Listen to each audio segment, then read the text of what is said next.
নিজ স্ত্রী ও 2 বছর বয়সী শিশু কন্যাকে হত্যার পর আত্মহত্যা করেছেন এক ব্যক্তি।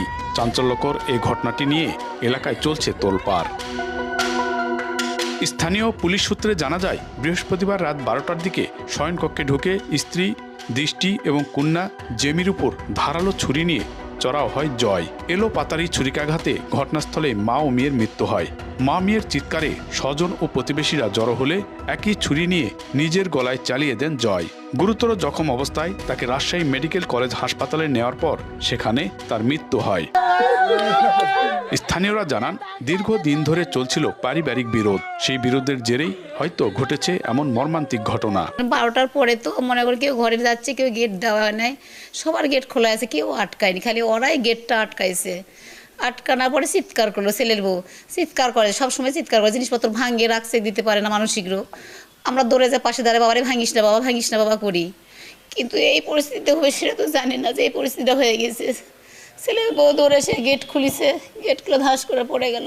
আর আমার ছেলে আমি দেখছি চোখের সামনে গেল, আমার ছেলে চোখের সামনে ঘুরে করে চাকু মারিচ্ছে। আমরা যেটুকু জানছি যে হলো কিছুই না, মানে ওরা স্বাভাবিক হলো, ওই তো রাগজিৎ সবসময় থাকে, রাগজিৎ কোনো না কোনো কিছু নিয়ে রাগজিৎ করে। কালকের আগের দিন মনে হয় কোনো বাড়িতে ওরকম ভাঙচুর করছে।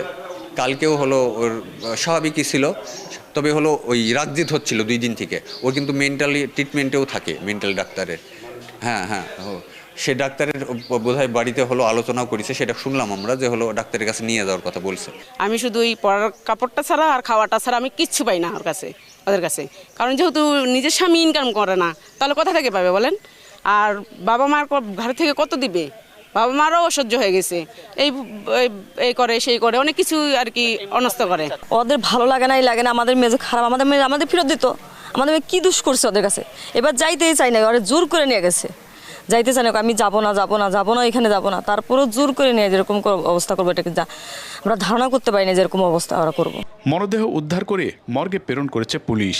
নানা বিষয় নয়, সে মানসিক সমস্যাও ছিল, এই কারণে সে বিভিন্ন সময় পরিবারের সাথে দুর্ব্যবহার পিতামাতার সাথে করে।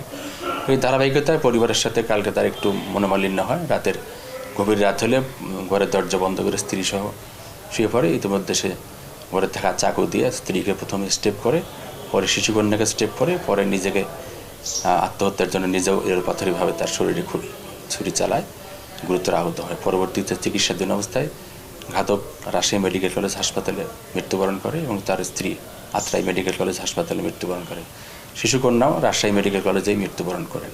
সে মানসিকভাবে একটু বিকারগ্রস্ত ছিল, সে মানসিক রোগীর মতো ছিল। 5 বছর আগে দিনাজপুর কোতোয়ালি থানা এলাকায় দৃষ্টির সঙ্গে জয়ের বিয়ে হয়। এমআর রকি, সময় সংবাদ, নওগাঁ।